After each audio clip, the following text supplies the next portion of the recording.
Welcome back to Brownlow Books. I did a thing I almost never do, and I read an advanced review copy before its publication date. So, without further ado, The Darkness Surrounds Us. Gail, I think I'm saying this right, Lukasik? Not 100% on that. This is a gothic mystery.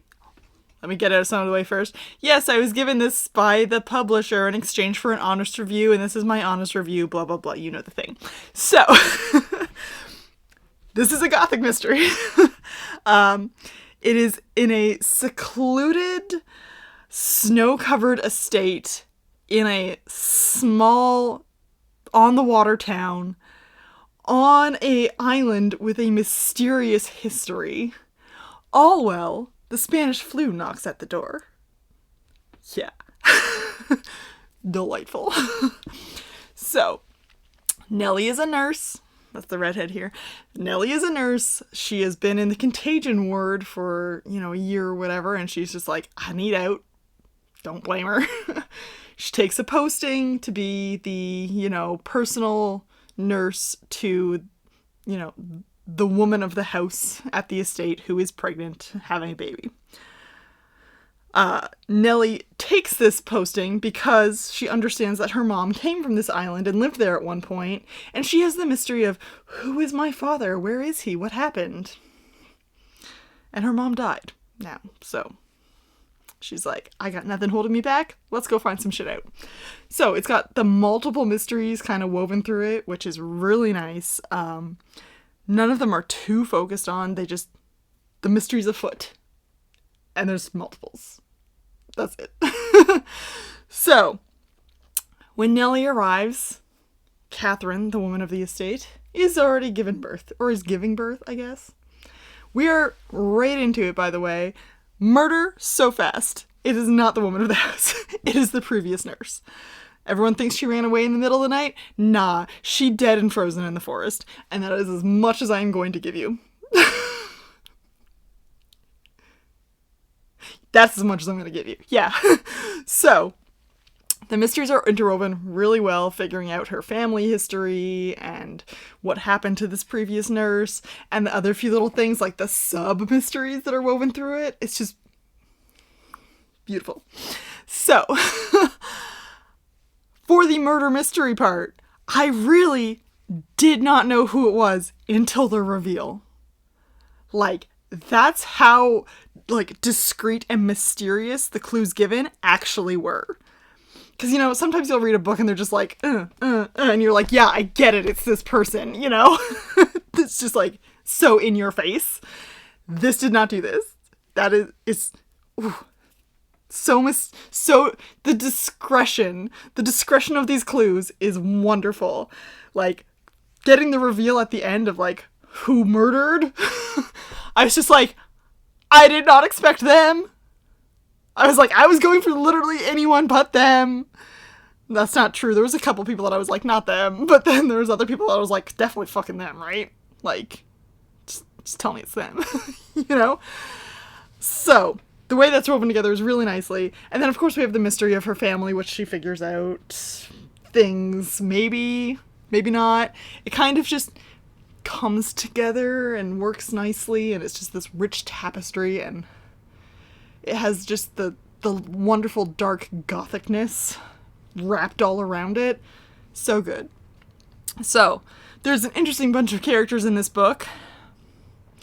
None of them in particular show a lot of growth besides Nellie, but in a murder mystery, I don't really care that I don't need that. And this book takes place over, a short period of time, 2 or 3 weeks, not a long time. A month max, maybe? And so, I don't need growth for that. The one I need growth from is Nellie, and I got it. So there's that. But yeah.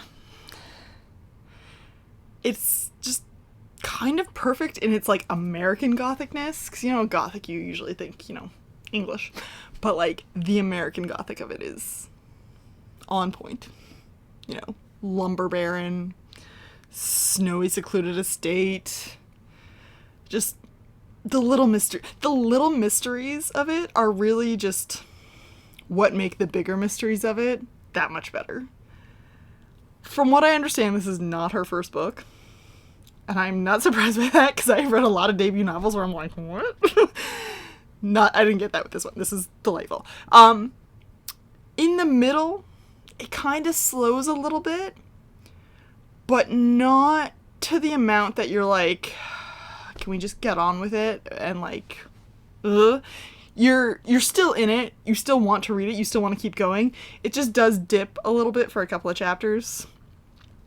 And also, at the beginning, we get right fucking into it, which I appreciate. And at the end, it wraps up, and I'm like, appreciate that. Because, you know, sometimes you get your mysteries that are just like, we leave it a mystery. And you're like, what? No. I am here for a conclusion. What are you doing? So this one has a solid conclusion. Perfection. Not perfection. I did not give it a 5. I gave it a 4.5 on Storygraph. And then, of course, gave it a 4 on Goodreads. Yes, I rated a book because it's an arc. And there's not a lot of ratings. I'm like, did other people get this book? Am I the first one to get this book? Like, there's like 2 reviews besides mine. And I'm like, there's gonna be more, right? I don't want to be the leader on this. So yes, I really enjoyed this book. I'm going to be passing it along to friends that I think will like it. I gave it the good review, which I think it deserves, not just because they gave me a book. Because let me tell you, sometimes people give me a book and I'm like, what the fuck is this goddamn trash that you have sent me? And I give it the appropriate rating. So, I'm not afraid of that. This, really good. I'm just, how many more times am I going to say it's an on-point gothic mystery murder thing, 1918, just like, it's just, the atmosphere of it is so great. And you get that, the like traditional things that you would think of with like a gothic novel. I don't want to give, there's something that I feel like would attract people to this novel, but at the same time, I don't want to tell you what it is because like, it will give away some of the mystery. You know, it's not first thing nurse found dead and frozen in the woods. It's a fair bit past that, and I'm like, it would draw people in, and I cannot tell you about it. I will not do that. I won't do it. Turn off the video before you tell them. Thanks for hanging out, and I will see you around next time.